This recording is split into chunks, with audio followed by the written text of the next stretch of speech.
Alam mo ikaw, wala ka nang ambag dito sa bahay. Nanghihingi ka pa ng pera. Para saan mo na naman gagamitin, Roy? Para na naman sa mga babae mo? Sige, sa oras na umalis ka ngayon sa bahay na to, wag ka nang bumalik. Mas inuuna mo pa yung bisyo mo kaysa sa akin na nagdadalang tao. Paano kung ako nang sumunod sa ilang buntis dito na winakwak ang tiyan para kunin ang sanggol? Kabuwanan ko na ngayon, Roy. Dapat nandito ka lagi sa tabi ko eh. Bakit ba ang dami mong kuda, ha? Naiirita na ako sa bunganga mo eh. Pasalamat ka nga, inuuwian pa kita rito. Tsaka, hindi naman ikaw ang pinunta ko rito. Yang anak kong dinadala mo ang aking sadya. Isa pa, kahit lapain ka pa ng kahit anong nilalang, wala akong pakialam. Basta wag ko lang malalaman na may mangyaring masama sa anak ko. Baka nakakalimutan mo, napikot lang ako ng pamilya mong batugan. Kaya napilitan akong pakisamahan ka sa iisang bubong. Lintik na buhay na to, oh. Makalayas na nga! Hoy! Roy! Ano bang pinagsasabi mo dyan? Kagong to ah! Hoy! Bumalik ka nga rito, walang hiya ka! Napaka-irresponsable mong asawa! Madalas kasing hindi umuwi si Roy. Kung umuwi man, ay agad din itong aalis. Nagtatrabaho si Roy sa isang bahay aliwan bilang isang bouncer. Maliban kasi sa kanyang malaking pangangatawan, ay napakagwapo rin ito. Kahit na may kaitiman ang balat. Doon rin niya nakilala si Gina na isang bayarang babae. Nagkaroon silang dalawa ng relasyon hanggang sa may mangyari sa kanila. At nagpaulit-ulit yon.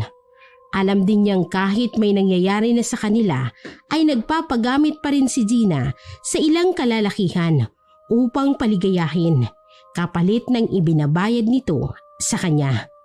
Isang matinong lalaki si Roy at responsable sa lahat ng bagay. Kung hindi nga lang siya na biktima ng pikot. Sa katunayan, maraming kababaihan ang nais makuha ang pag-ibig ng binata. Ngunit nang makilala nito si Gina, ay dito na siya napikot ng pamilya nito. Wala na siyang kawala pa nang pagbantaan siya ng mga kuya nito na papatayin kapag hiniwalayan nito si Gina. Sa takot mula sa mga banta ng mga ito, napilitan siyang pakisamahan ng babae. Nagdadalawang isip rin ang binata kung anak nga ba niya talaga ang dinadala nito. Sabik rin siyang magkaanak. Sa katunayan, ay natutuwa siyang malaman na nagdadalang tao ang kinakasama. Pero sadyang naiinis talaga siya na makita ang mukha ni Gina. Masakit para sa kanya na parang tinapakan ng pagkalalaki nito. Wala man lang siyang nagawa upang humindi sa kinakasama. Bali-balita rin kasi na nanggaling sa pamilya ng mga aswang ang angka nila Gina. Pero ipinagsawalang bahala niya yon. Ang nais lamang niya ay makawala mula sa pagkakatali kay Gina at hindi rin naman siya naniniwala sa mga aswang. Aling Berta, pabili nga po ng isang stick ng yosi, tsaka pakitimplan niya rin ako ng kape.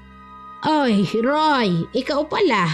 Ay, teka lang ha, ipagtitimpla kita. Ay, kumusta? Umuwi ka na ba sa inyo? Oo, Aling Berta, kagagaling ko lang dun. Ayun, panay kuda na naman si Gina. Naku, wala nang bago dyan.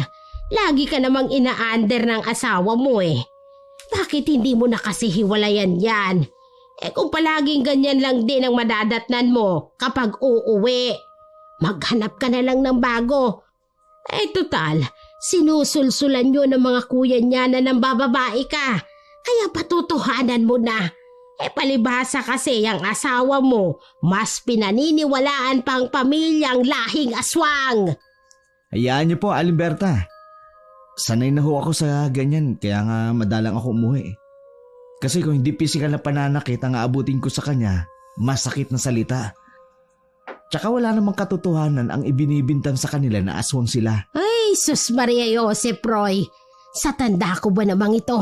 Gagawa-gawa pa ako ng walang katotohanan kwento. Abay, nabalitaan mo na ba yung mga nabiktimang buntis dito sa atin? Wakwak ang tiyan, wala nang sanggol at pati lamang loob. Sa tingin mo, magagawa ba yun ng normal na tao lang? Aswang lang ang may kakayahang gumawa noon. At alam natin na dito sa baryo San Isidro na pamilya ng asawa mo ang pinaghihinalaan. Minsan ang may nakasaksi sa malagim nilang pinagagagawa. Pero wala namang naglakas ng loob na isuplong sila. Dahil maging ang kapitan ng baryong to ay kamag-anakan din nila. Napailing na lamang si Roy sa sinabi ng Ali. Wala naman siyang mapapala kung papatulan niya ito. Hindi lang naman kasi si Aling Berta ang nagsasabi sa kanya na ganoon ang pinagmula ng angka ng asawa niyang si Gina. Aniya pa nga niya sa kanyang sarili ay mas masahol pa sa aswang ang pamilya ng asawa. Di sinsana'y masaya siya ngayon kung hindi siya napikot ng mga ito. Ngunit kahit hindi siya naniniwala sa mga aswang, ay nagtataka rin siya kung bakit lagi na lamang may napapabalitang buntis na pinapaslang umano ng mga aswang. Minsan na nga niyang nakita mismo ang buntis na napaslang nang minsan siyang dumaan sa isang shortcut pauwi sa bahay nila. Pero agad din siyang umalis doon noong naging usap-usapan ng mga nakikiosyoso doon na pamilya ng kanyang asawa ang pinaghihinalaan. Paano po, Aling Berta? Aalis na ho ako. Kailangan ko pa ho kasing pumasok sa trabaho. Ay sige Roy, basta ang sinasabi ko ha. Mahirap na. Baka mamatay ka na lamang na hindi nakakamit ang kaligayahan bilang isang tao. Tumango na lamang ang binata. Tsaka matyagang binaybay ang daan patungo sa bahay aliwan na kanyang pinagtatrabahuhan. Hindi naman kasi mahirap ang kanyang ginagawa doon. Kaya matyaga siyang pumapasok kahit na ang kapalit nito ay ang paghuhusga ng ibang taong walang magawa sa buhay kung hindi ang magbantay ng kapwa. Gusto niya sanang makaipon para sakaling may emergency ay mabubunot siya. Pero dahil batugan nga mga kapatid na lalaki ni Gina ay wala siyang magawa kung hindi ang magbigay sa tuwing manghihingi ang mga yon sa kanya para may pangtoma. Habang naglalakad sa daan, ay kapansin-pansin ang mga taong nag-uumpukan sa hindi kalayuan sa kanyang pinagtatrabahuhan. Hindi pa naman oras ng kanyang trabaho. Dahil sa kuryosidad ay dumaan muna siya ron. Halos habulin siya ng hininga dahil sa gulat. Pagkatapos niyang makarating doon, dahil may kamay na biglang humawak sa kanyang braso. Ngunit nang tingnan niya iyon, ay nakita niya ang kanyang lolo na siyang nagpalaki sa kanya. Ikaw pala, Lo. Ginulat niyo naman ako. Saan ba kayo nang galing at saka bakit kayo naparito? Tsaka, ano bang pinag-uumpukan niyo rito? Abay, kailan ka pa naging magugulat eh? Tsaka galing ako sa pinagtatrabahohan mo kasi gusto kitang makausap. Pero wala ka raw, sabi ng mga katrabaho mo, kaya ayon, lalabas na sana ako eh. Nakita kitang pumunta rito kaya sunundan kita. At saka bakit mo ako tinatanong sa umpukan na yan? Hindi naman ako nakiusyoso. Isang albularyo ang lolo niya, pero hindi siya naniniwala sa matanda pagdating sa mga kwento nito. Dahil hindi pa naman niya nakikita ng aktwal ang panggagamot ng matanda. Naniniwala rin sa aswang ang kanyang lolo, pero siya ay hindi. Dahil mas gusto niya mismong dalawang mata niyang makasaksi. Kaya sa tuwing kinikwentuhan siya ng kanyang lolo tungkol sa mga nakakaengkwentro nitong nilalang, ay nagkukunwari na lamang siyang nakikinig. Dahil lang totoo, iba ang kanyang iniisip. Hanggang sa nagbinata si Roy at nakapagtrabaho sa bahay aliwan, ay hindi pa siya nakakakita ng mga aswang, kaya lalong hindi niya ito mapaniwalaan. Halos bumaliktad naman ang kanyang sikmura nang sabay nilang tingnan ang bangkay ng isang babae. Ang sabi ng mga taong nag-oosyoso ay buntis daw ang babaeng yun. Mukhang nabiktima ng aswang dahil wakwak ang tiyan at nanlilimahid sa dugo ang buong katawan. Wala na ang lamang loob at luwa na rin ang dalawang mata. Sa tingin niya ay nakaramdam ito ng sobrang takot at matinding paghihirap bago pinaslang. Grabe naman ang sinapit niya, Nulo. Sino kaya walang pusong gumawa sa kanya? Nakakaawa naman. Ay kaya nga kita gusto makausap. Dahil nagsisimula ng gambalain ng baryo natin, ilang bangkay na ang mga kababaihang buntis ang walang awang pinaslang. Pagbabayarin ko ang mga aswang na yan. Wala na silang ginawa kundi magbigay ng trauma sa mga tao rito. Kaya nga kita gusto makausap. Dahil sana magpapatulong ako sa iyo. Hindi ko na kaya pang lumabang mag-isa. Dahil mahina na ang tuhod ko at mahirapan na akong matalo sila. Roy, apo, matanda na ako at nais kong matutunan mo ang lahat ng kaalaman na kung meron ako. Isa pa rin, naiisip ko, hindi ko alam kung anong dahilan kung bakit sila namiminsala sa baryo. Pero kailangan na merong magtanggol sa mga tao. Alam mo naman po, Lo, dati pa, hindi naman talaga ako naniniwala sa mga aswang. Tsaka wala akong balak na maging kagaya niyo, Lo. Wala akong alam sa mga ganyang bagay. Sapat na po sa akin na ngayong may trabaho ako at pakonti-konti may naiipon ako. Diyos king bata, are. Ano pat naging lolo mo ko? Kung hindi naman pala kita tutulungang matuto sa ganito. Tandaan mo, nananalaytay sa dugo mo ang pagiging albularyo at tagasupil ng mga aswang, apo. Madali lang naman itong matutunan. Basta ba't buo ang iyong loob. Di sinsanay kung buhay lang ang iyong ina. Siya ngayon ang pumalit sa pwesto ko. Sige na, ako'y aalis na at masakit na ito mga tuhod ko. Ay, nalinti ka na. Nirarayo mo pa yata ako, ha? Basta isipin mo ang sinabi ko, ha? Isipin mo, ha? Ano? Sige, Olo. Pag-iisipan ko po. Pero hindi ko po maipapangako. Darating na lamang po ako sa bahay ninyo. Oras na nagpasya na ako. Mag-iingat po kayo, Lo. Tsaka, uminom na ba kayo ng gamot? Lo, sige na ho. Oras na eh. Mamaya magsisimula na ako magtrabaho. Nang tumalikod ng kanyang lolo upang umuwi, ay agad na ring iniwan ni Roy ang lugar sa kamuling naglakad papunta sa trabaho. Bata pa lang ay lagi niya nang tinatanggihan ang alok ng kanyang lolo na maging isang albularyo. Siya lang kasing nag-iisang apo ng matanda, kaya kinukulit siya nito. Bagamat may pagtataka sa sarili kung sino bang may kagagawa ng pamamaslang sa mga buntis, ay ipinagkibit balikat na lamang niya yon. Ilang sandali pa ay wala na rin sa sariling naalala niya agad ang kinakasamang si Gina dahil nagdadalang tao rin ito at malapit na ang kabuwanan. Pilit man niyang iwinawaksi sa kanyang isipan ang lahat ng alalahanin ay hindi niya magawa dahil sa nakikita niyang mga buntis na laging pinapaslang ng pinaniniwalaang aswang. Sa kanyang malalim na pag-iisip habang naglalakad ay hindi sinasadyang may nabangga siyang isang tao. Nang tingnan niya kung sino ito ay nakilala niya na ang kuya pala ni Gina na siyang nakabangga sa kanya. Matalim ang ipinupukol na tingin nito sa kanya. Pasensya na po, kuya. May iniisip lang ho ako kaya hindi kita napansin kaagad. Kwinelyuhan siya nito at saka pinagmumura. Kaya halos lahat ng tao sa tapat ng bahay aliwan ay nakatingin sa kanila. Wala na nga siyang nagawa kung hindi tanggapin ang masasakit na salita nito. Lalo pat parang wala siyang silbi sa paningin ng kuya ng kanyang asawa. Yumuko na lamang ito at muling humingi ng dispensa. Ayaw niya kasi ng gulo.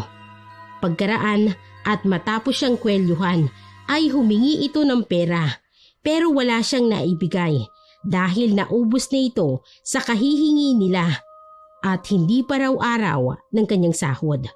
Mag-asawang sampal at suntok sa sikmura ang idinapo nito sa kanya na siya namang ikinasadlak nito sa lupa habang patuloy na pinagtitinginan ng mga tao. Maya-maya pa, habang sinisipa siya ng batugang lalaki, ay may biglang dumating na babae na siyang umawat sa kanila. Hoy! Yan na ba? Tama na yan! Tigilan mo na si Roy!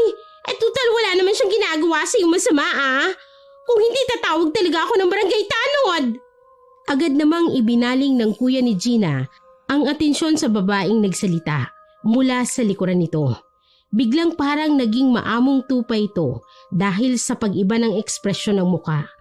Ang kaninang galit na aura nito ay napalitan ng malapad na pagkakangiti. Lumapit ito sa dalagang si Faye para sana hawakan ng kamay, pero hindi pumayag ang babae. Marahan itong lumapit kay Roy para tulungan siyang makatayo. Hindi na rin nagtaka si Roy sa eksenang nasaksihan. Dati pa man din ay may gusto na ang kuya ni Gina kay Faye. Pero si Roy naman ang gusto ng babae. Hindi niya lang lubos maisip kung bakit parang takot ang bayaw niya kay Faye. Basagulero at walang kinakatakutan ng bayaw niya. Pero pagdating kay Faye ay para itong yuyukod na para bang Panginoon ang tingin niya rito. Ayos ka lang ba, Roy? Halika, tutulungan na kitang tumayo. Pagpasensyahan mo na yung si Rigor. Ganyan talaga yan. Ayos lang ako. Huwag mo na akong tulungan. Salamat na lang. Pagtanggi ng binata, sa alok nitong tulungan siyang makatayo.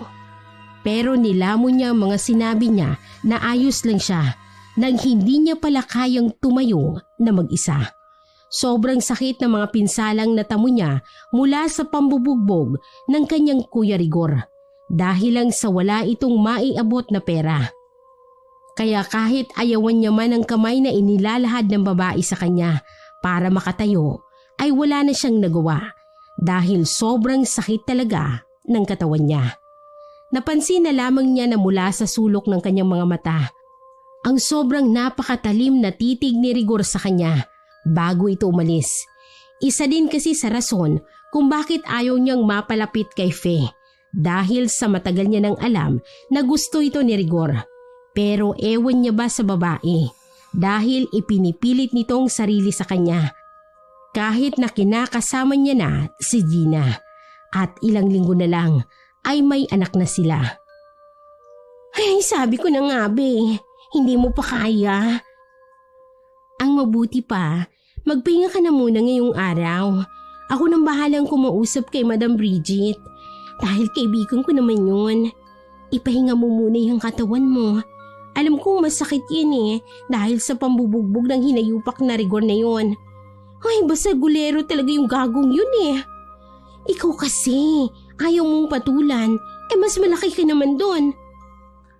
Ayos lang ba sa'yo na ikaw ang magpaalam kay Madam para sa akin? Salamat Hindi ko rin kasi talaga kaya magtrabaho ngayon. Pero bukas ayos na ako nito. Tsaka di naman ako pumapatol sa katulad niya. Ayoko namang pag-initan ako ng mga yun. Alam mo naman ang pamilya ni Gina. Kapag may kalaban ng isa, kalaban na rin ang lahat ng pamilya niya. Isa pa, ayoko rin ng gulo. Bakit kasi hindi mo pahiwalayan yung si Gina? Kung ganyan din lang na paniwalang paniwala siya sa pamilya niya, mas mainam pang makipaghiwalay ka na lang sa kanya. Paano ba naman kasi? Mas nauna pa nga ako nagparamdam sa'yo na gusto kita. Pero siya pa rin ang pinili mo. Ikinulong mo lang tuloy ang sarili mo sa impyernong pamilya na yon. Pasensya na, Fea. Alam mo naman si Lolo Dags lang talaga ang pamilya ko. Ayoko namang umabot pa sa puntong madamay pa siya sa panggugulo sa akin ng pamilya ni Gina. Kaya mas pinili kong manatili na lang sa piling niya kahit labag sa puso ko. Kung ganun, tumakas ka. Tutulungan kita. Hanggang kailan ka ba magpapakamartir sa pagtrato nila sa'yo ng ganyan? Bilib din talaga ako sa'yo Sa puntong yun ay bahagyang napaisip ang binata sa mga sinambit ng dalaga. Maaaring tama ito at pwede naman din siyang tumakas sa poder ng asawa. Ang inaalala lamang niya ay baka kung mapano pa ito at ang dinadala nitong sanggol sa sinapupunan. Nung hapon ding yun ay lumiban muna siya sa trabaho. Sabi kasi sa kanya ni Faye ay isasama siya nito sa bahay niya para makapagpahinga. Hindi naman siya makatanggi Dahil kung kay Lolo Dag siya uuwi, ay mahihirapan siya. Dahil maliban sa masakit talaga ang katawan niya, ay malayo pa ang bahay nito at wala rin siyang perang pamasahe papunta roon. Agad namang sumilay ang ngiti sa labi ng babae at hindi yun nakaligtas mula sa kanyang paningin. Nagtataka na lamang siya kung bakit ganoon ang kilos ng babae, pero ipinagsawalang bahala lamang niya yon at sumama dito. Nang makarating sa bahay nito, ay nagulat pa siya nang magpaalam ang babae na may kukunin lang daw ito at pagbalik niya ay may dala na itong gamot. Hanggang sa naupo na ito sa kanyang harapan at isa-isang ginamot ng babae ang kanyang mga sugat. Ika pa niya sa kanyang sarili ay napakaswerte naman raw ng mapapangasawa ng babae dahil sa nakita niya rito na pagiging maalalahanin bilang asawa na siyang pinapangarap niya. Hindi niya namalaya na nakangiti na pala siya habang nakatulala sa mukha ng babae. Maganda si Fe, maputi, balingkinita ng katawan at nakikita niya rito ang taglay nitong kabaitan. Bumalik na lamang sa kanyang ulirat nang kalabitin siya nito sa kanyang balikat at sinabing tapos na umano ito sa panggagamot sa mga pasa niya. Hoy! Bakit nakatulala ka dyan?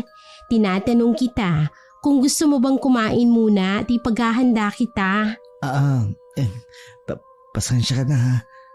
Salamat na lang pero busog pa ako eh. Tsaka nagkape na ako kanina kay Aling Berta. Basta. Kakain ka sa ayaw at sa gusto mo. Sino ba naman ang lokong mabubusog sa kapilang? Bisita kita, kaya ituturing kitang panauhin. Maghintay ka na lamang dito at ako nang bahalang mag-alaga sa iyo. Salamat. Napakabuti mo, Fe. Isang matamis na ngiti at pagtango na lamang ang iniwan ni Fe sa kanya. Tsaka ito tumalikod para ipaghanda siya ng makakain. Kung sana'y hindi siya napikot ng pamilya ni Gina, baka si Fe pa ang kanyang nakatuluyan. Ilang sandali pa nga'y bumalik na si Fe. Dala-dala ang pagkain at ibinigay ito sa kanya. Kumain ka na muna, Roy. Tsaka mo na lang ipagpatuloy ang pagpapahinga mo kapag may laman na yung sikmura mo. Salamat talaga, Fe. Ngayon lang ako nakaranas ng ganito. Nakakaya. Teka, wala ka bang kasama dito? Nasaan nga pala ang mga magulang mo? Mamaya ko na yan sasagutin yung mga katanungan mo. Uunahin ko muna itong pagkain. Baka lumamig pa. Wala na ngang nagawa ang binata kung hindi ang sumubo ng pagkain na nakahain sa kanyang harapan. Pangiti-ngiti pa siya habang inunguya dahil sa tagal nilang pagsasama ni Gina ay hindi niya naranasan yun. Hindi rin nagtagal at nakatapos na itong kumain kaya iniligpit na ni Fe ang mga pinagkainan nito. Pagkabalik ng babae ay umupo ito sa sofa sa harap niya tsaka nagsimulang magkwento tungkol sa buhay nito.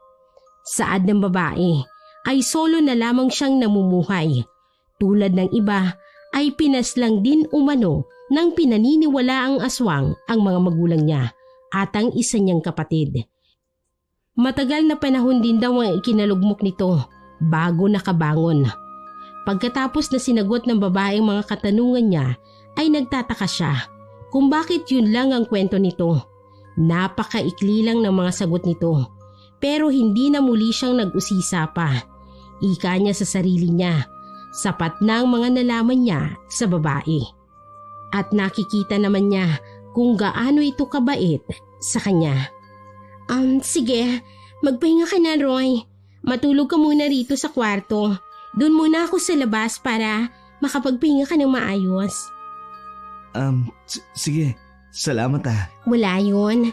Alam mo namang malakas ka sa akin eh. Ikaw lang eh. Mahina ako sa'yo. Napangiti na lamang si Roy sa tinura ng babae. Agad naman siyang nakatulog nang masiguradong nakalabas na ang babae ng kwarto. Mahimbing na siyang natutulog nang magising dahil sa narinig niyang kaluskos sa dingding. banda sa kusina. Hindi naman kasi kalakihan ng bahay ng dalaga, kaya dinig ang ingay kahit saang parte ng bahay naroroon. Marahan siyang napabangon at paika-ikang naglakad patungo sa direksyon ng kaluskos.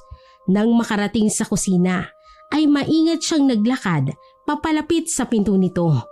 Marahan ang bawat kilos niya para hindi makalikha ng ingay. Nakakita siya ng walis tingting sa gilid ng lababo na may mahabang kahoy na hawakan. Kinuha niya ang kahoy at iniwan ang walis tingting. Si Raulo ka magdanakaw ka ha? Kapag pumasok ka dito, hindi ka sasantuin ng pamalo ko. Bukol talaga yung ulo mo. Sige, pasok lang. Ang lakas ng loob mo ah. Matagal muna siyang nagmatsyag sa likod ng pintuan at habang patagal ng patagal ay unti-unting palakas ng palakas rin ang pagkalabog nito sa labas ng pinto. Dala ng kuryosidad ay hindi niya na magawang pigilin ang sarili, kaya naman nagsalita na siya. May tao ba dyan? Sinong nandyan? Sumagot ka! Pansamantalang natigil ang pagkalabog at ilang sandali pa nga ay muli itong kumalabog ng konti-konti na lang. Pero talagang sinisira ang pintuan. Wala siyang nagawa kung hindi ang pagbuksan nito para makita kung sino ang gumagawa nun. Nang mabuksan niya ay halos panawan siya ng ulirat dahil sa nakita niyang nakatayo sa labas ng pinto. Isang matandang kulubot na ang muka, buhaghag at malaalambring buhok, bilugan at may matutulis na ngipin. Nakita pa niyang bahagyang pagtulo ng napakalapot na laway nito. Hindi siya nakakilos dahil sa takot at nagtataka siya kung bakit hindi siya sinusugod ng nilalang na yun. Maya-maya pa ay biglang nakarinig siya ng marahas na pagkatok mula naman sa pintuan sa sala. Sa nangangatog na tuhod ay nilingon niya yun at pilit na pinakalma ang sarili. Bigla na lamang siyang nakahinga ng maluwag nang mapagtantong si Fe ang nasa labas at tinatawag ang kanyang pangalan. Nang ibaling niyang muli ang kanyang paningin sa nilalang na nasa labas ng pintuan, ay wala na ito ron. Nagtataka siya kung bakit sa ganun na lang kabilis na wala ang nilalang. Napabahing pa nga siya nang muli siyang huminga at naiwan ang nakakasulasok nitong amoy at masakit yun sa ilong. Ganun pa man ay muli siyang paika-ikang naglakad patungo sa pinto kung saan naroroon si Fe at marahas na kumakatok. Roy! Roy, buksan mo ang pinto! Dali! Nandiyan ka na ba? Roy! Sandali lang ha. Andyan na. Nang mabuksan ang pintuan ay pinapasok niya si Fe. Ngunit nananatili na lamang itong nakatayo roon at hindi man lang humakbang papasok. Pumasok ka na dali. Delikado sa labas. May nagtangkang pumasok dito kanina. Kakaibang nilalang, kaya halika na. Roy, pwede bang kuhain mo muna yung walis sa pintuan? Yung tingting, damputin mo at ilayo. Ha? Bakit? Mas uunahin mo pa ba yun bago ka pumasok? Baka mapano ka dyan sa labas. Alam mo namang hindi pa nakakaalis ang nilalang na yun. Basta bilisan mo na lang. Hindi ako makakapasok kapag nandun pa yun. Sige na, kunin mo na yun at ipapaliwanag ko na lang sa iyo ang lahat. Kamot ulong sinunod na lamang ni Roy ang inuutos nito sa kanya. Magkaganon pa man ay nagtataka pa rin siya sa mga ikinikilos ni Fe. Halos hindi kasi ito mapakalis sa labas at namumutla pa ang babae. Matapos makuha ang walis ay agad niyang narinig ang mga yapak ni Fe. Papasok at narinig niya rin ang pagsara ng pintuan na gawa sa tabla. Marahan siyang naglakad papunta sa sofa dahil alam niyang nandoon si Fe pupunta. Pagkarating niya roon ay nawala ang pamumutla ng balat nito at bumalik na rin sa dating mapupula. Fe, ano ba talaga nangyari? Naguguluhan ako eh. Kani-kanina lang may nagnanais pumasok dito na ang tingin ko hindi naman akyat bahay. Napakabangis ng aura niya. Sa tingin mo kaya, ano kaya yun? Aswang yun, Roy. Sa katunayan yan, kaya ko nga pinapakuha ang walis sa'yo na nasa likod ng pinto. Dahil hindi ako makapasok. Dahil kukuan. Ano, Fe? May gusto ka bang sabihin sa akin? Sabihin mo, hindi naman ako magagalit. Sa katunayan, ako nga itong nahihiya sa'yo. Dahil wala man lang akong nagawa para hulihin ang halimaw na yun. Natuod ako nang makita ko siya. Kaya, pasensya na. Ang totoo kasi niyan, Roy. Isa rin akong aswang. Pero hindi ibig sabihin nun na masama na ako. At ako na yung gumagawa ng pamamaslang sa mga buntis. Tsaka yung tungkol sa walis. Hindi kasi kami makakapasok sa bahay. Kapag may walis na nakabaliktad ang pagkakatayo, patawarin mo na ako, Roy, kung hindi ko agad sinabi sa'yo. Sa katunayan, aswang din ang pamilya ni Gina. At alam kong isa sa pamilya niya ang sumugo dito. Pero, ayun na nga, dahil sa tingting sa likod ng pinto, ay hindi kanya mapasok-pasok. Kaya pala, kung ganun, totoo nga kayong mga aswang. Teka, nagugulan ako. Tsaka bakit nung dumating ka kanina, biglang nawala ang aswang na yun? Ano ba talagang nangyari? Kung ayaw mo pa rin maniwala, titigan mo akong mabuti sa mga mata. Makikita at makikita mo ang pinagkaiba ng aming mga mata sa normal na taong katulad mo. Hindi na nga pumalag si Roy nang hawakan siya ni Fe sa kanyang magkabilang pisngi at iniharap ito sa kanya. Dahilan upang magkatitigan sila. Halos hindi siya makapaniwala sa kanyang nakikita dahil baliktad ang figura niya sa mga mata ng babae. Agad naman niyang kinalas ang kanyang pagkakatitig dito at marahang kinuha ang kamay ng babae sa kanyang muka. Bakit baliktad ako sa mata mo? Ganyan ba kayo mga aswang? Tsaka, bakit ganyan ang nakikita ko sa'yo? Ibang-iba sa nakita ko kanina na halimaw sa labas ng kusina nyo. Isa lang yan sa mga katangian naming mga aswang para malaman mo ang pinagkaiba. At ang nakita mo kanina sa kusina ay isang kubot. Sila yung mga uri ng mga aswang na ang ginagamit na pangsukol sa kanilang mabibiktima ay ang kanilang mga buhok. Sa kanila ito lalapain. Ang pamilya naman ni Gina ay mga asbo. Kaya nilang magpalit ng anyo bilang isang mabangis na hayop na parang nasa anyong asong lobo. Ako naman, napapabilang sa isang angka ng mga gabunan. Ang angka ng aking pinagmulan ay mas higit na mas malakas kaysa sa kanila. Halos matulala si Roy sa mga nalaman mula kay Fe. Sinabi naman ng babae sa kanya ang lahat. Aniya pa ay huwag itong matakot dahil hindi naman siya masama tulad ng ibang aswang na namiminsala sa kanilang baryo. Dagdag pa niya, may baryo talaga sila at isang probinsya kung saan nakatira ang iba't ibang uri ng mga aswang na nanggagaling pa sa ilang angkan.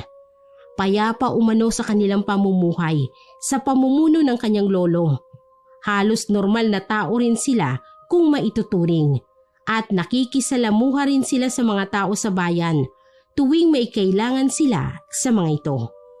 Hindi raw kasi hahayaan ng kanyang lolo na makatikim ng karne ng tao ang kanyang pinamumunuan noon. Mas pinili nitong mangaso at mag-alaga ng mga hayop tulad ng manok, baboy ramo at ang iba pa niyang kailangang nilalantakan sa tuwing nakakaramdam sila ng pagkaaswang. Hanggang isang araw daw ay nagkasakit ang kanyang lolo at hindi na ito nalunasan pa. Namatay ito at pinasa ang kanyang panunungkulan sa kanyang butihing ama. Pero hindi rin nagtagal ang pamumuno nito dahil may mga rebelding kalalakihan na dumayo sa kanilang teritoryo. Ayon pa sa kanyang salaysay, nasa mahigit 10 daw ang bilang ng mga rebelding aswang na yun. Humingi daw sila ng pabor sa ama ni Fe na kung pwedeng doon daw muna sila tumuloy. At dahil likas na maunawain ang angkan ni Fe, ay wala namang tumutol. pinagawan pa sila ng mga kubong kanilang matutuluyan bilang tanda umano ng mainit na kanilang pagtanggap sa mga ito. Pero ang kabaitan daw na umanong yon ay siyang nagdala sa kanila sa labis na pangamba. Simula kasi nang naroroon na ang mga rebelde, ay isa-isang nawawalang kadalagahan sa kanilang baryo.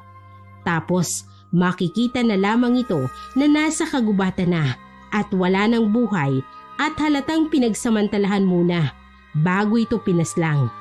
Dahil sa walang nakakakita o nakakasaksi sa mga pangyayari, ay wala silang paghihinala sa mga rebeldeng kanilang pinatuloy hanggang sa umabot sa puntong araw-araw ng pangyayaring karahasan. At dahil doon, naalarma na sila at nagagalit lalo yung pamilya ng mga namatayan. Isang araw daw, wala ang ama ni Fe sa kanilang kubo dahil pumunta ito sa isa na namang biktima. Naiwang mag-isa si Fe sa kanilang bahay. Pero yun palang magdadala sa kanya sa kapahamakan. Dahil ilang oras lang nang makaalis ang kanyang ama ay may 4 na rebelde ang pumasok sa kanilang tahanan at parang masama ang pakay ng mga ito. Marahas siyang hinawakan ng 2 at agad na pinunit ang damit at marahas siyang pinaghahalikan. Parang hayop raw ang tingin sa kanya ng mga yun habang ginagawa ang karahasan sa kanya. Wala na siyang nagawa dahil sa hindi niya ito makakayanan kung siya'y isang tao lamang, kaya ginamit niya ang kanyang pagkaaswang. Nagulat na lamang daw ang mga ito nang isa-isa niyang dinakma ang liig ng mga ito. Hanggang sa nagawa pang ang sumigaw ng isa na siya namang nakaagaw ng pansin sa kanilang buong baryo.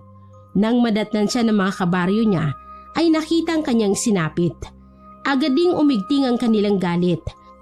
At sa pangunguna raw ng pamilya ng mga namatayan, ay marahas ang ginawa nilang hakbang at walang awang pinagsasakmal ang mga armadong rebelde na hindi naman nagawang manlaban pa.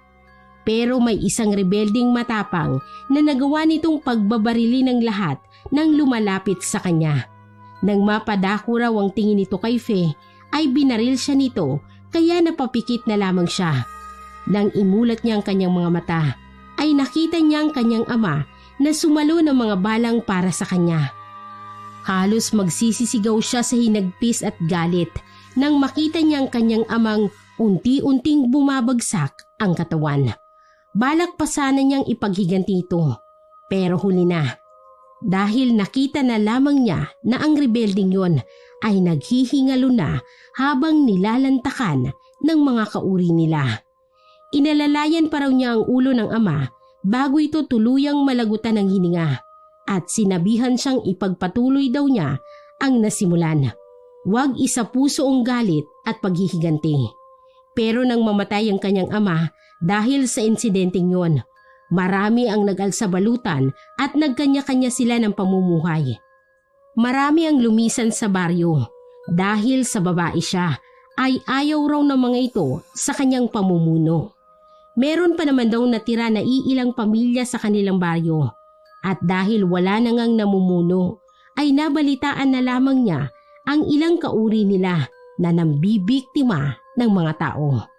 Humagulgol si Fe habang ikinikwento ang kanilang nakaraan. Naawa naman si Roy sa kalagayan ng dalaga. Ganun naman ang sitwasyon nila nang maabutan sila ni Gina, kaya halos pumutok ang ugat nito sa galit. Roy! Walang hiya ka! Kaya pala madalang ka nang umuwi sa bahay dahil sa itad na babaeng yan! Gina, sandali lang, magpapaliwanag ako. Mali ang iniisip mo. Wala kaming relasyon ni Fe. Dinadamayan ko lang siya. Tama si Roy, Gina. Wala kaming relasyon. Mali ang paratang mo. May pinag-uusapan lang kaming mahalagang bagay. Sinungaling ka, Fe. Dati pa naman alam ko nang may gusto ka kay Roy. Pero wala ka nang nagawa dahil napasakin na siya at hindi napunta sa'yo. Kaya gumagawa ka ng paraan para makuha mo siya sa akin. Sabagay, magkatulad kayo ng iyong amang mga aagaw. Ang pagiging pinuno sa ating angkan. Hindi ba? Inagaw niyo rin sa pamilya namin. Wala kayong pinagkaiba. Pagsisisihan niyo ito. Tama na, Gina. Nakakaya kay Fe, oh. Napaka-iskandalosa mo talaga kahit kailan. Ako mahihiya? Bakit? Sino bang may ginagawang milagro? Sabihin mo, Roy, sino itong nagtaksil? Kung hindi ko pa kayo nahuli sa akto, hindi ko pa sana malalaman na matagal mo na pala akong niloloko, walang hiya ka! Pagbabayarin ko kayo, itaga mo yan sa wato! Mawalang galang na, Gina, ha? Pero sumusobra ka na. Bakit nadamay ang ama ko? Ano ang gusto mong palabasin, ha? Kahit kailan hindi nang agaw ng pamumuno ang ama ko. Dahil noon pa man, pamilya na namin ang namumuno sa ating angkan. Bakit, ha? Ganyan bang sinasabi sa'yo ng pamilya mo, mga solsolero? Tandaan mo rin ito, Gina. Alam kong wala ako sa lugar para sabihin ito. Pero oras na may mangyaring masama kay Roy, dahil sa kagagawan nyo, ako ang makakalaban nyo. Alam nyo kung anong kaya kong gawin, Gina! Dahil sa sinabing yun ni Fe, ay natahimik si Gina. Si Fe naman ay nanlilisik ang mga mata na anumang oras ay handang sugurin si Gina. Pero agad namang pinigilan ni Roy. Magsitigil nga kayo! Ano ka ba, Gina? Wala ka na bang kahihiyan sa sarili mo? Pamamahay ito ni Fe. Tinutulungan niya ako pero ikaw, nagsimula ka ng gulo. Totoo pa lang sabi-sabi na aswang ang lahi niyo. Ang pamilya niyo. Napakabobo ko naman pala kung ganun. Kung dati pa sana, nilayuan na kita. Sana hindi umabot sa ganito ang lahat. Sana malaya akong walang kinatatakutan. Alam mo bang lagi akong sinasaktan ng batugan mong kuya? Alam mo bang puro kasinungalingan na lang ang sinasabi sa'yo tungkol sa akin? Kung hindi lang dahil sa batang dinadala mo, ay... Ano? Kung hindi dahil sa anak mong dinadala ko, hihiwalayan mo ko? At wag na wag mong idadamay ang pamilya ko sa away natin bilang mag-asawa, Roy. Kung gusto mo palang maghiwalay, dapat noon mo pa sinabi. Eto lang palang batang taong dahilan kung bakit nagtsatsaga kang pakisamahan ako. Sige, para wala nang dahilan na magsama pa tayo, ipapakita ko sa'yo kung paano ko paslangin ang batang ito. Halos manigas si Roy sa kinatatayuan nang biglang tinusok ni Gina ang kanyang tiyan gamit ang mahaba at matutulis na kuko. Mula roon ay hinugot niya ang sanggol. Pagkakuha sa sanggol ay agad nitong nilantakan na parang isang balot at dinidilaan pa nito ang kamay sa katumawa ng tumawa na para bang may sira ang pag-iisip. Nagimbal pa si Roy nang sinabi ni Gina na siya raw ang dahilan kung bakit namatay ang kanilang anak. Gina! Siraulo ka! Wala ka bang matinong pag-iisip? Bakit mo ginawa ito sa anak natin?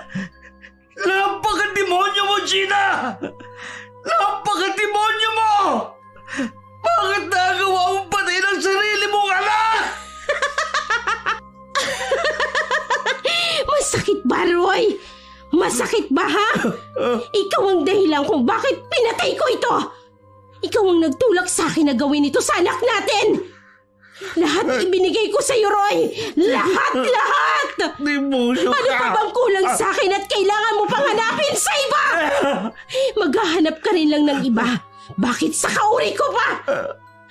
Pero ayos lang yun. Dahil wala ka nang babalikan pa.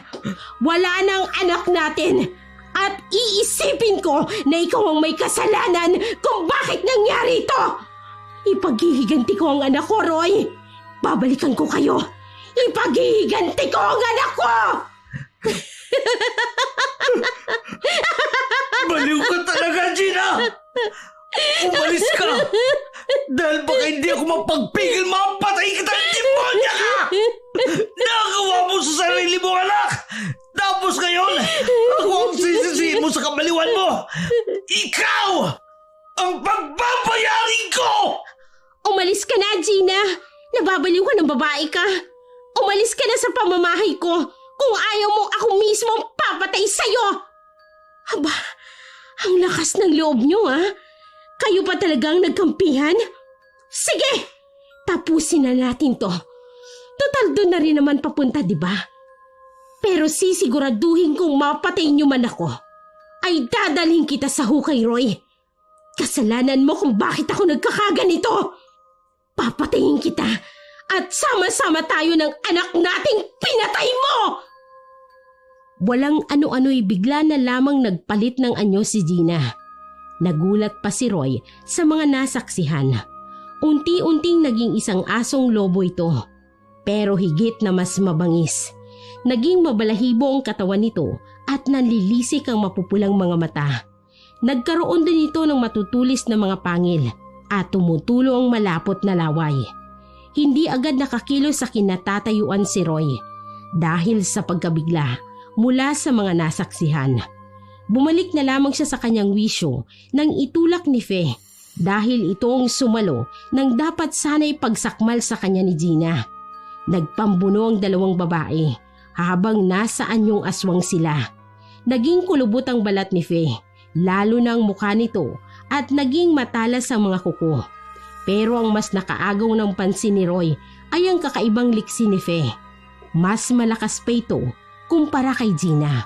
Walang kahirap-hirap na ibinalibag ni Fe si Gina. Kahit nasa anyo pang mabangis na asong lobo ang babae. Pagkatapos ay walang pakundangang pinagkakakalmot ni Gina si Fe. Maya-maya'y napansin ni Roy ang unti-unting nanghihinang si Gina. Hindi na nito kinaya ang mga pag-atake ni Fe at isama pa ang ginawa nitong pinsala sa sariling katawan dahil sa pagkain sa sariling anak. Bumalik sa pagiging tao si Gina. Tumutulo ang luha nito sa galit at pagkaawa sa sarili.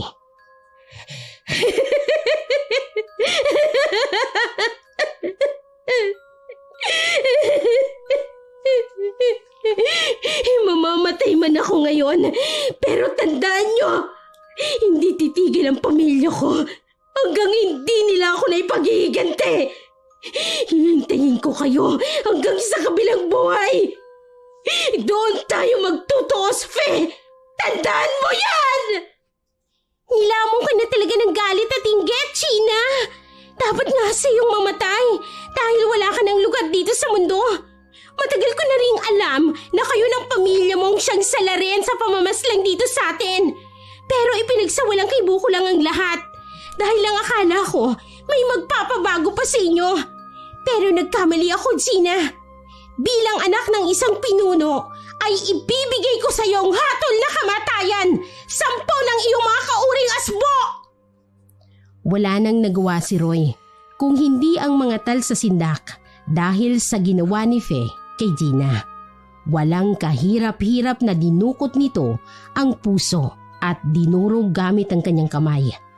Pagkamatay ni Gina ay doon muling bumalik sa isip ni Roy na wala na rin ang kanyang anak. Hindi halos maproseso ng utak niya ang lahat ng pangyayari.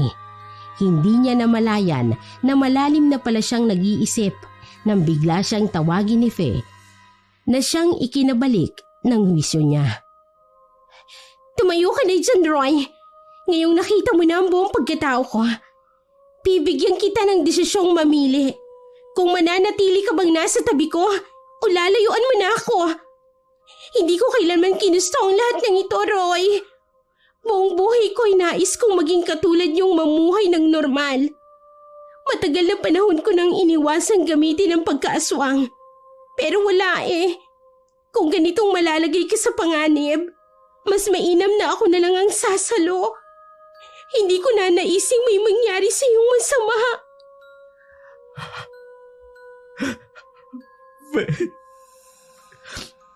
Maaari ba ka? Bigyan mo muna ako ng panahon makapag-isip. Gulong-gulo ang utak ko ngayon eh. Masakit sa akin ang mawala ng anak. Ang malala pa. Ina niya ang dahilan. May pagkukulang ba ako bilang isang lalaki, Fe? Sabihin mo nga sa akin, anong kulang sa akin? Hirap na ako sa sitwasyon ko ngayon. Sobrang hirap ng kalooban ko. Bakit niya dinamay ang anak namin? Bakit? Alam ko, Roy. Iiyak mo na lang ang lahat. Lilipas din yan. Naiintindihan kita. Sobrang sakit kapag nawalan ka ng mahal sa buhay, lalo na sa sitwasyon mo. At kung tinatanong mo ko kung may pagkukulang ka, wala, Roy. Wala. Biktima ka lang ng isang maling pag-ibig at hindi tamang pagkakataon. At marahil ay biyaya ang bata, pero sa maling babae mo kasi pinunla. Basta ang may papayo ko lang sa iyo, mag-iingat ka mula ngayon. Alam kong alam na ng pamilya ni Gina ang nangyari sa kanya. Kahit malayo ay masusundan at masusundan nila ang amoy ng kalahi nila. Ano gagawin ko ngayon? Nagugulala ako sa mga nangyayari. Bakit pa sa akin pinaranas ang lahat ng ito? Ikaw at ikaw lang ang makaliligtas sa sarili mo, Roy. Pero kung hahayaan mo kung samahan ka sa laban mo, handa akong tulungan ka. Tumayo ka na dyan. Hayaan mo kung tulungan kang hanapin ang sarili mo. Mas kaya ko pang tiisin ang sakit na pambubugbog ng kapatid ni Gina. Ang hindi ko lang matiis, yung mawalan ako ng anak. Sobrang sakit sa akin eh. Parang tinutusok ang puso ko. Habang napapahagulgol, ay hindi rin maiwasang magtanim ng galit sa pamilya ni Gina na siyang dahilan ng lahat.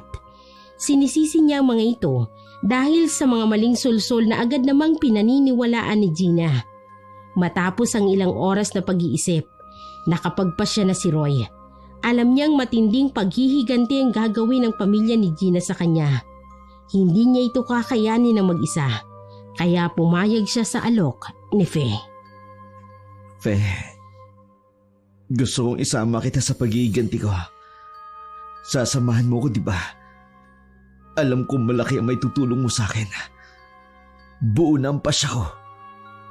Kailangan ko ngayon si Lolo Dax.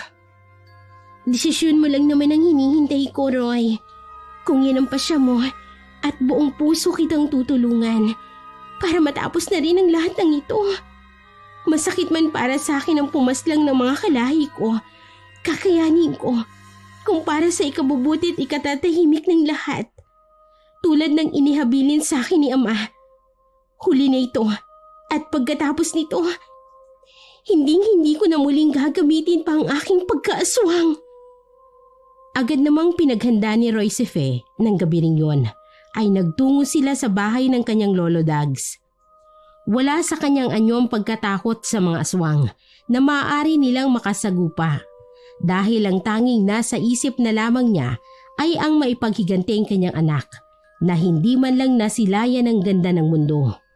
Habang binabaybay ang daan, sakay ng tricycle ay may humarang sa kanila. Hindi naman sila nagulat pang dalawa dahil inaasahan na nila yon. Alam rin kasi nilang hindi magtatagal ay malalaman ng pamilya ni Gina ang nangyari. Samantalang ang driver naman ng tricycle ay halos pagpawisan ng malamig dahil sa nakita. Tinambangan kasi sila ng taong aswang na nasa anyong asong lobo at alam nila yon ay kasapi sa angkan ni Gina. Manong, ipagpatuloy mo na lang ho ang pagmamaneho. Ako na ho ang bahala sa mga salot na yan. Mauna ka na, Roy. Susunod na lamang ako. Kailangan ko rin makapagpapawis muna. Naninigas na ang mga buto ko. Sasagot pa sana si Roy nang bigla na lamang pinaharurot ng mabilis ng driver ang tricycle na siyang minamaneho nito. Pagkababa ni Faye. Halos pagewang-gewang pa nga ang sasakyan dahil sa nanginginig na kamay ng driver habang pinapatakbo ang tricycle. Manong, dahan-dahan lang ho. Tsaka huwag kayong mag-alala. Hindi nila tayo masusundan. Hindi hahayaan ni Faye na mapahamak tayo. Nakumbinsi naman niya ang driver at dahan-dahan ang pinatakbong tricycle nito. Hindi nga nagtagal ay nakarating sila sa bahay ng kanyang lolo. Nagpasalamat siya sa driver bago bumaba, pero nahahalata niyang hindi pa rin kumikilos ang driver para muling paandarin ang tricycle. Manong, may problema ho ba? Bakit nananatili pa kayo dyan? Nandito lang ako. Pwede pa kayong bumalik. Pero nagulat na lamang siya sa ikinilos nito. Agad na bumaba ang driver ng tricycle at kumapit sa braso niya. Saka nakiusap na kung maaaring doon muna magpalipas ng gabi sa kanila dahil natatakot na siyang bumalik. Baka raw tambangan uli siya ng mga nilalang sa daan. Nagpigil naman ang tawa si Roy nang makitang naiihina ang lalaki sa salwal nito dahil sa takot. Manong, sige ho, walang problema. Malaki-laki naman po ang bahay ni Lolo Dags. At saka, ayos lang naman nung manatili muna kayo rito. Huwag kayong matakot. Ligtas po kayo rito. Ang mabuti pa, pumasok na tayo sa loob.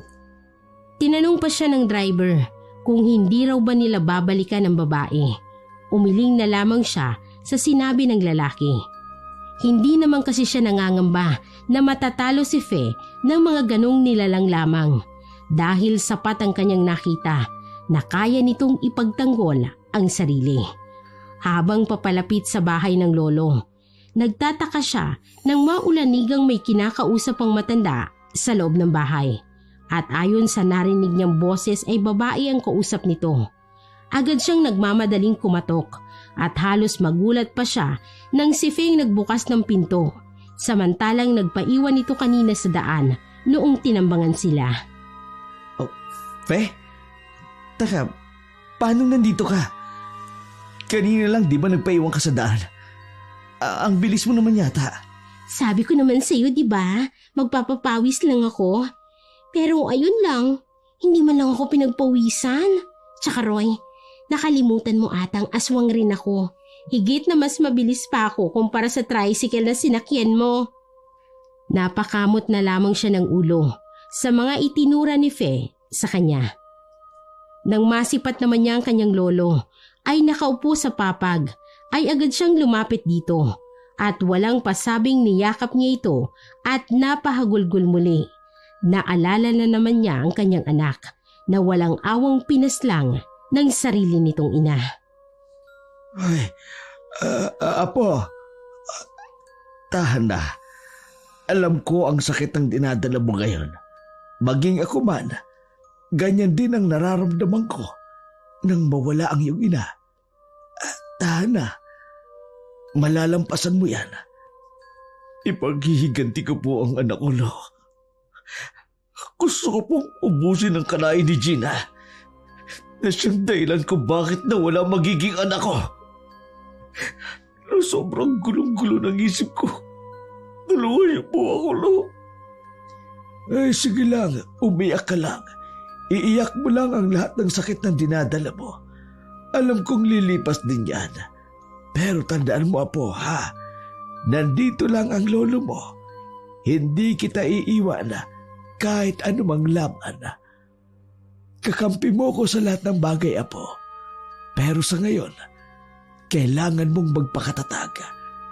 Paano natin maipaghihiganti ang anak mo kung nagkakaganyan ka? Payag na ho ako na maging katulad niyo, Lo. Gusto kong matutunan ang lahat ng mga karunungan na nalalaman ninyo. Gagawin ko ito para sa anak ko. Kaya, Lo, ituro niyo po sa akin ngayon. Pwede ba? Kasi hindi ko mapapatawad ang pamilya nilang yun. Patuloy na lamang na hinihimas ng matanda ang likod ng apo. Nababasa na rin ng luha ni Roy ang damit ng kanyang lolo. Maging sina Fe at ang driver ay umiiyak na rin ng palihim dahil sa awa kay Roy. Napapaisip pa siya kung ganoon ba talaga siya kasamang tao at sa kanya ipinapasan ang pagsubok na yon. Dinamayan nila ito at hindi tumigil sa pagpapalakas ng loob nito hanggang sa mahimasmasan. Apo, sigurado ka ba sa desisyon mo? Sigurado na ako, Lo. Gagawin ko ito. Hindi lang para sa anak ko, kundi para na rin sa inyo. Alam kong madadamay kayo at ang ilang pang mga tao na malalapit sa akin. Isa lang ang dapat sisihin sa latang ito. Yun ay ang pamilya ni Gina. Sila ang ugat ng lahat kung bakit humantong tayo sa ganito. Huminahon ka na lang, Roy. Hindi madadaan sa galit at puot ang lahat. Gamitin mo ang isip at ang puso mo. Alam kong kaya mo yan dahil napakabuti mong tao. Nandito lang kami ni Lolo Dags na aalalay sa'yo. Roy, apo, tama si Fe. Kailangan huwag tayong padalos-dalos. Mahirap na. Baka tayo pa ang maisahan nila kung magpapadalos-dalos tayo.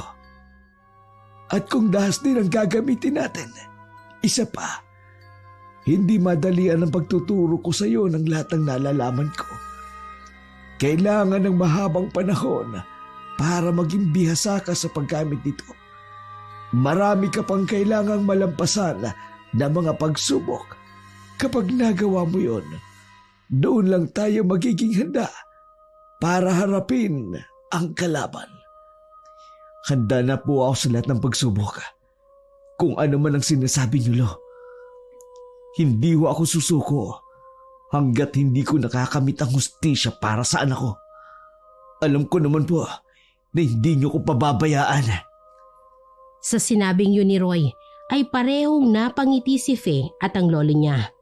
Kinabukasan nga noon ay nagsimula na silang magsanay bilang susunod sa yapak ng matanda bilang isang albularyo.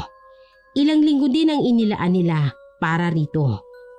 Para makabisado lamang niya ang mga orasyon, ang dasal at ilang pampapalakas ng kanyang katawan. Nang tuluyin niya nang maipasa ang lahat ng pagsubok, ay doon niya na sinabi sa kanyang abuelo at kay Fe na handa na nga siya. Ang hindi niya alam ay hinihintay lamang ni Fe na maging handa siya sa labanan. Habang naghihintay si Fe, nakikipagkita naman siya sa kapwa niya aswang na naniniwala pa rin sa kanya bilang pinuno.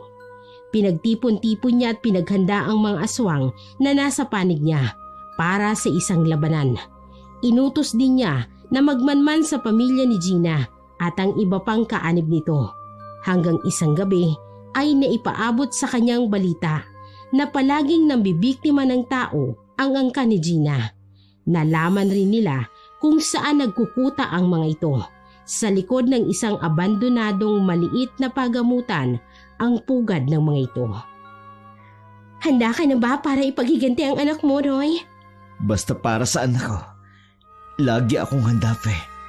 Ipaghihiganti ko siya, maging buhay ko man ang kapalit. Magbabayad ang lahat ng pasimuno ng latang ito. Hindi ko hayaang maging masaya sila, samantalang ako nagluluksa dahil sa pagkawala ng anak ko. Alam mo, Roy, napakaswerte ng anak mo. Dahil may ama siyang handang suungin ng lahat para lamang sa kanya. Yun nga lang, maaga siyang pinaslang nang walang kwenta niyang ina. Ngayon, handa ka na ba? Mamaya ay oras na ng paghihiganti mo. Aalalay lamang ako sa iyo. Pagtutulungan nating lupigin ang mga demonyong yon. Marami na silang atraso sa akin. Magkasama tayong lumaban para sa katahimikan ng lahat, Roy. Ikaw ang bahala sa pamilya ni Gina. At ako naman ang bahala sa iba pang kaanib nila. Alam kong kayang-kaya mo ng mga iyon.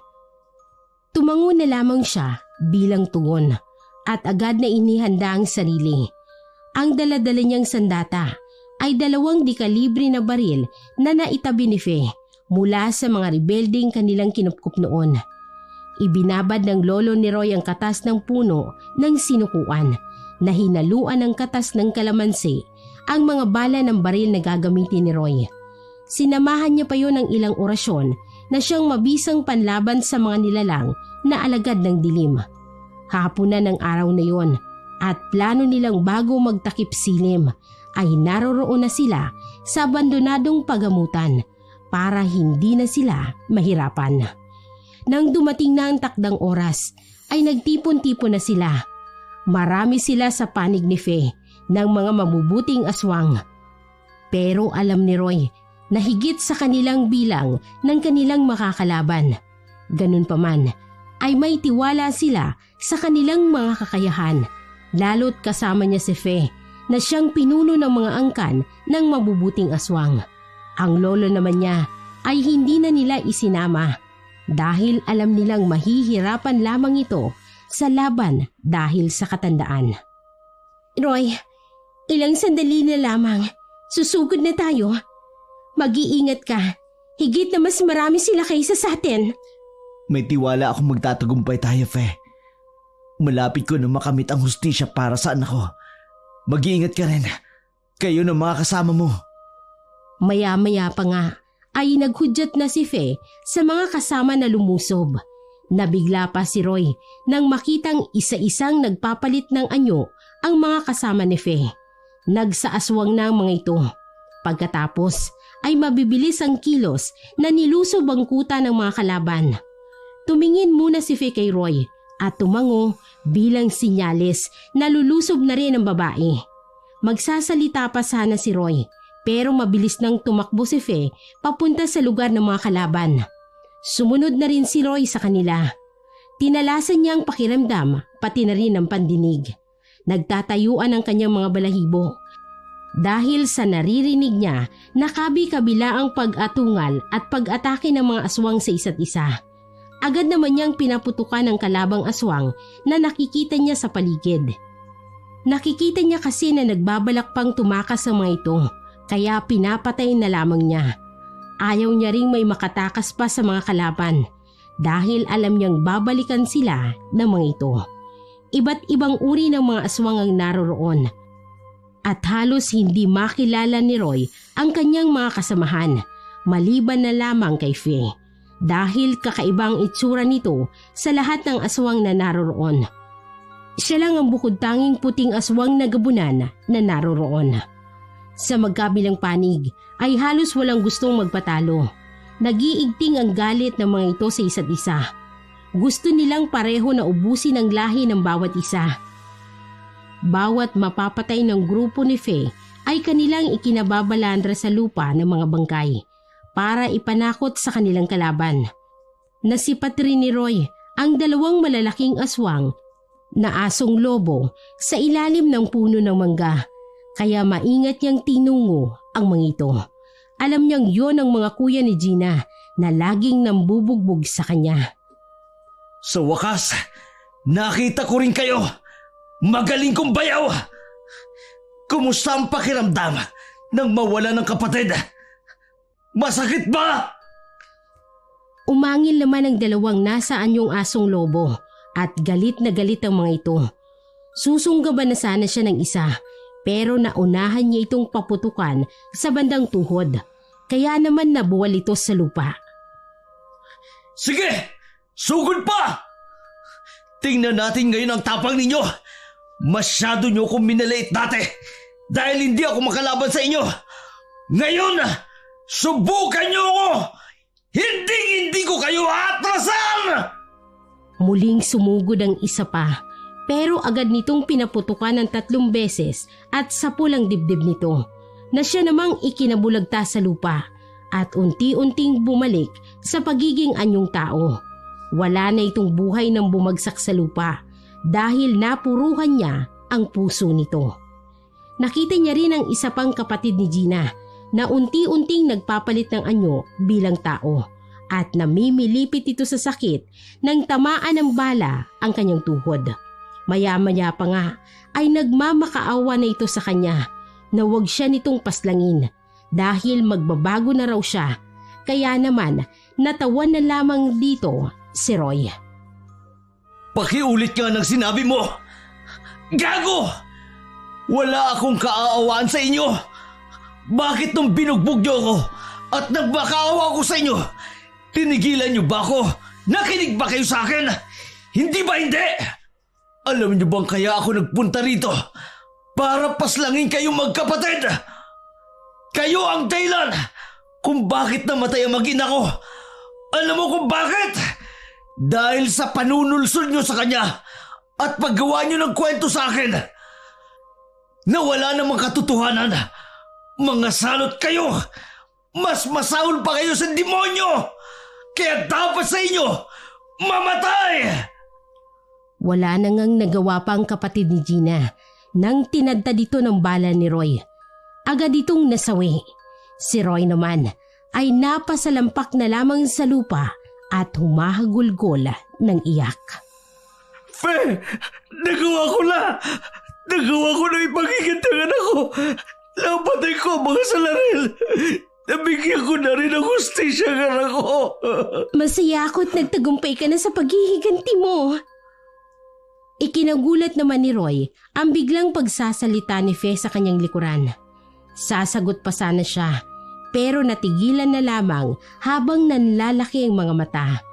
Napaatungal si Fe nang biglang may aswang na nasa anyong lobo ang umatake sa kanyang likod. Baon na baon ang matutulis nitong ngipin sa balikat ni Fe. Biglang nataranta si Roy at hindi malaman ang gagawin. Barilin mo! Bilis! Oo, sandali lang. Hindi magawang kalabitin ni Roy ang gatilyo ng baril niya dahil isang putok niya lang ay pwedeng si Fe ang tamaan. Nakita naman ni Fe ang itsura ni Roy na hindi makapagpasya, kaya kahit nahihirapan ay pinilit niyang labanan ang aswang. Umikot siya para iharap kay Roy ang kalaban. Ngayon na, Roy! Barilin mo siya! Oo na! Ngayon, nakuha ko na! Naubos naman ang bala ng baril ni Roy sa pag-aasinta sa aswang na yon. Bumitaw itong duguan at laylay ang dila nang bumagsak sa lupa. Kakalmutin pa sana ng aswang ang hita ni Fe. Pero kaagad naman itong tinapakan ng babae sa liig. Diniinan niya pa ito hanggang sa lumagutok ang buto nito at naging dahilan ng pagkamatay nito ng tuluyan. Sabay silang napabuga ng hangin matapos mapatay ang kalabang aswang. Ayos ka lang ba? Duguan ka. Malalim ang sugat mo sa balikat. Ayos lang ako. Malayo ito sa bituka. Tara na, puntahan na natin ang iba. Hindi pa nauubos ang mga kalaban. Tulungan natin ang iba. Oo, pero wala na akong bala. Huwag kang umasa sa armas. Hindi ba't nagsanay ka sa pakikipaglaban? Oo nga pala. Pero hindi pa ako lumalaban ng totoo. Ngayon pa lang. Yun nga. Dito mo gawin ang mga natutunan mo. Ano na? Naduduwag ka na? Kung hindi mo kaya, doon ka na lang sa sulok. Magtago ka at hintayin na lang kaming matapos sa pag-ubos sa kanilang lahat. Hindi Ako naduduwag. Nakapatay na nga ako ng ilang aswang. Tapos ngayon pa ba ako maduduwag? Nasaan ba mga aswang na yan? Kumanda sila sa kamao ko. Ay, teka. May dala nga pala akong buntot pagi. Munti ko nang makalimutan. Hindi na sila nag-aksaya pa ng oras. Tinulungan na nila ang mga kasama nila na puksain ang mga kalaban. Sa isang sigaw lang ni Fe ay nagsiatungal na mga kasama nito bilang tugon. Pagkatapos ay nakita ni Roy ang pagsugod ng mga aswang sa isa't isa. Natulala na lang siya at nanginginig pa ang tuhod. Nabalik ang kanyang ulirat nang may isang aswang na bumagsak sa kanyang paanan. Mabilis nitong hinawakan ang kanyang binti. Napasigaw si Roy nang bumaon sa binti niya ang matutulis na kuko ng aswang na yun. Nakaramdam siya ng galit at dali-daling hinagupit ito ng buntot pagi. Hindi niya tinigilan hanggang sa bumitiw ang aswang at nalagutan ng hininga. Pagkatapos nun ay may isang aswang na bigla na lamang yumakap sa kanya mula sa kanyang likuran. Umatungal ito sa galit. Napangiwi naman siya dahil sa mabaho nitong hininga na para bang uminom ng tubig mula sa imburnal. Siniko niya ang aswang sa tagiliran nito, dahilan para bitawan siya nito. Pagkatapos ay mabilis niyang pinaghahagupit ng latigo. May pagyakap ka pang walang yaka ha? Pagsisisihan mo yun. Kung hindi ka lumapit sa akin, edi sana hindi ka nahagupit ang latigo ko. Ano ngayon ha? Hindi ka makabangon? Hala, tayo! Lumaban ka! Nang makita niyang umaangat pa ang ulo ng aswang, muli niya itong hinagupit. At talagang babangon ka pa ha? Di ka na lang nagpanggap na patay ka na. para hindi ka na tuluyang mamatay. Pero dahil nagpakitang gilas ka pa, di tutuluyan talaga kita. Ilang tao na ba ang nabiktima mo, ha? At igaganti ko silang lahat! Tinigilan lang ni Roy ang hagupit sa aswang dahil nakita niyang hindi na ito gumagalaw. Napabugan na lamang siya ng hangin para mapawi ang pagod. Iginala niya ang kanyang paningin sa paligid para kumustahin ang mga kasama. Iilan na lang ang nakikipaglaban dahil konti na lang ang mga kalabang aswang na mga ito. Hindi siya makapaniwala sa nakikita niya. Ang dami ng mga bangkay na nakahandusay sa lupa. Ang mga kasamahan nila ay mga sugatan din at may ilang nagbuwis ng buhay. Nakita din niyang ilang mga aswang na hinahakot ang mga bangkay ng kalaban, papasok sa abandonadong pagamutan. Nilapitan niya si Fe na kasalukuyang minamanduhan ang mga kasama niya. Saan nila dadali ng mga bangkay? Susunugin. Sa loob ng pagamutang yan? Oo, kailangan niya rin namang sunugin yan para hindi na gawing kuta. Sabagay, mukhang tapos na rin ang laban. Naubos ba ang lahat ng mga kalaban ng lahi niyo? Hindi, may mga nakatakas din. Inaasahan ko na rin naman yun. Ang buhay ng mga angka namin ay hindi matatapos sa pagpapatayan. Akala ko'y matutuldukan ang lahat. Pero mukhang naging dahilan pa ito para magkaroon ng dahilan ng mga kalaban na manindigan sa ipinaglalaban nila. Paano yun? Di gaganta rin sila. Walang katapusang gantian ang mangyayari niyan. Ganun talaga. Ganun ang buhay. Napatingin sila sa abandonadong pagamutan. Nang maramdaman nilang umiinit na ang paligid, sumiklab na ang apoy matapos sindihan ito ng mga kasama ni Faye. Lumayo na silang lahat para hindi maabot ng apoy. Mula sa malayo ay pinagmamasdan nilang natutupok ang pagamutan na ginawang kuta ng mga kalaban. Nagtagumpay tayo. Magiging maayos na muli ang lahat. Pansamantala, kayong lahat, maraming salamat sa tulong ninyo na isinakatuparan ang planong ito. Kagaya ng dati, hindi ko kayo pinilit na umanib o magpasailalim sa aking pamumuno. Ang panahon ngayon ay hindi na kagaya ng panahon ng lolo at ng aking ama.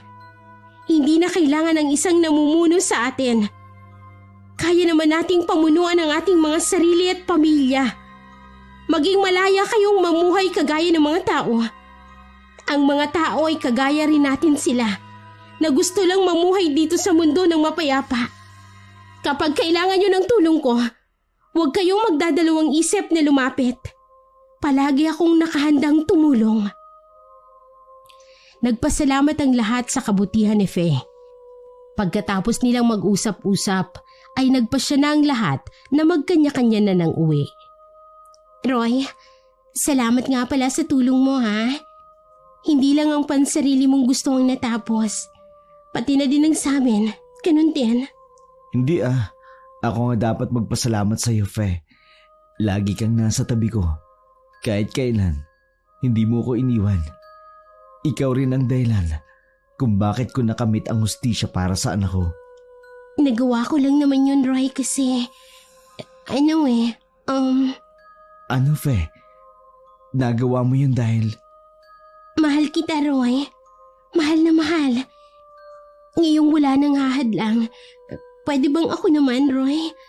Sawa na rin kasi akong maghabol sa iyo eh. Kaya baka ito na ang tamang panahon para aminin ko sa iyo na mahal kita at ako naman ang piliin mo. Alam mo, Fe, simula nung dinala mo ako sa bahay mo, nasabi ko na lamang sa sarili ko na sana ikaw na lang ang babaeng makatuluyan ko. Mahal din kita, Fe. Mahal na mahal. At gusto kong magsimula tayo. Bubuo ng isang pamilya. Dahil sa katuwaan ni Faye, bigla niyang hinalikan si Roy sa labi. Hindi naman nakapagpigil pa si Roy, kaya naman gumanti rin siya ng halik. Pagkatapos ay bumalik sila sa bahay ng kanyang lolo. Pagkarating nila doon ay hindi matapos-tapos ang pagkwento ni Roy sa mga nangyari. Sinakyan naman ng lolo niya ang katuwaang yon. Ay, ngayong alam mo na ang pakiramdam na nakapatay ka ng aswang dahil nagligtas ka ng buhay na nasa katwirang ka pa. Pero hindi ko naman sinasabi sa iyo na pumatay ka ng pumatay ng aswang. Tingnan mo pa rin ang sitwasyon bago magdesisyon. Hindi lahat ng aswang ay masama. Hindi lahat ay gustong kumain ng tao. Kagaya rin natin sila, nabubuhay sa mundo, kumakain, natutulog at humihinga. Opo, Lo, pero sa ngayon po, ano pang susunod kong gagawin? Ay, magpahinga lang muna kayong dalawa. Alam kong napagod kayo ng gusto. Bukas, sasanayin na naman kitang manggamot. Isa ka ng albularyo, hindi ba? Dapat, nanggagamot ka na rin. Siguro po, pagkatapos na lang po ng Lo. Ay, huwag kang magdahilan. Alam mo bang may masamang dulot ang tumatanggi at sumasalungat sa tadhana ng pagiging albularyo? Ho? Di nga ho. Niluloko niyo lang siguro ako para mapilitan ako manggamot. Ay, diwag kung ayaw mo. Sinasabi ko lang naman ang totoo. Sige na nga po. Matutulog na po ako ng maaga para bukas. Mabigat sa loob ni Roy na pumasok sa kwarto. Pasimple namang natatawa ang matanda dahil naniniwala ang kanyang apo sa kanyang pagbibiro. Ay, matulog ka na rin, Fe. Doon ka sa kabilang kwarto. Mamaya na po, Lo. Bilog po ngayon ng buwan. Pupunta po ako sa gubat. Ay sige na. Hindi na kita uusasahin tungkol dyan. Iwanan mo na lamang na hindi nakakandado ang pinto para makapasok ka mamaya. Baka kasi tuklabin mo ang bubong para makapasok ka. Sige po, Lo. Aalis na ho muna ako. Tumango ang matanda. Pagkatapos ay nahiga na rin sa mahabang upuan sa sala para matulog. Ilang buwan na ang lumipas. Ibinigay na rin ni Lolo Dags ang kanyang basbas kina Roy at Fe para maging ganap ang kanilang pagiging mag-asawa. Dahil sarili naman ng lolo niya ang lupang kinatitirikan ng bahay nito. Nagtayo si Roy ng bahay para sa kanila ni Fe. Malalim na ang gabi at nasa malalim na pag-iisip si Roy nang abalahin siya ni Fe. Ang lalim naman ng iniisip mo, hindi ko mahukay. Ano ba yan? Baka hindi ka na masaulian yan, ha? Grabe siya. Iniisip ko lang, paano pala kapag nagkaanak tayo? Isisilang ba siyang aswang? Hala, hindi Nagiging aswang lang kung isinasa ilalim sa ritual o di kaya'y pinapamanahan ng mutya. Pwede ring niyayanggaw. Gusto mo bang maging aswang? Pumili ka ng isa sa mga sinabi ko. Hoy, umayos ka Gagawin nga. ko sa'yo. Umayos ka. So gwapo kong uto. Ayokong papangitin ang sarili ko, no? Ibig sabihin, pangit ako kapag nasaan yung aswang ako? Hindi nang galing sa akin yan, ha? Aba talaga namang sinusubukan mo yata ang haba ng PC ko, ha? Halika nga rito. Kakalmutin ko yung mukha mong gwapo. Tumigil ka, ha? Kapag ako sumigaw, maistorbo si Lolo sa pagtulog. Isusumbong talaga kita. Albularyo ang lolo ko. Kalaban siya ng mga aswang. Ay, albularyo ka na rin naman, Nga lang, ilang buwan ka ng albularyo. Wala ka pang napapagiling. Tsaka, napapahiya si Lolo sa ginagawa mo. Ikaw? Imbis na gumaling ang mga pasyente mo, lalong lumalala ang sakit. Grabe. Bakit kaya? Siguro dapat manghuli ka na lang ng mga aswang. Mas magaling kang magwasiwas ng buntot pagi. Iniinis mo talaga ako, ha? Gusto mo, iwasiwas ko sa itong bundot pagi ko, ha? Lumapad ang ngiti ni Fe at naging makahulugan pa ito. Pagkatapos ay kaagad niyang hinila ang braso ni Roy papunta sa kanilang kwarto. Oo, Gusto ko, iwas-iwas mo sa akin yung buntot pagi mo na isang dangkal lang naman ang haba. Hala. Tapos, aaswangin kita. Halika na dito sa kwarto. Teka. Doon tayo maglaban. Lolo! Help! Ay, tangay ka ba? Huwag mong istorbohin ang matanda. Kinabukasan, natatawa na lamang ang dalawa nang tanungin si Roy ng kanyang lolo kung saan niya ba nakuha ang malalim na kalmot sa kanyang katawan.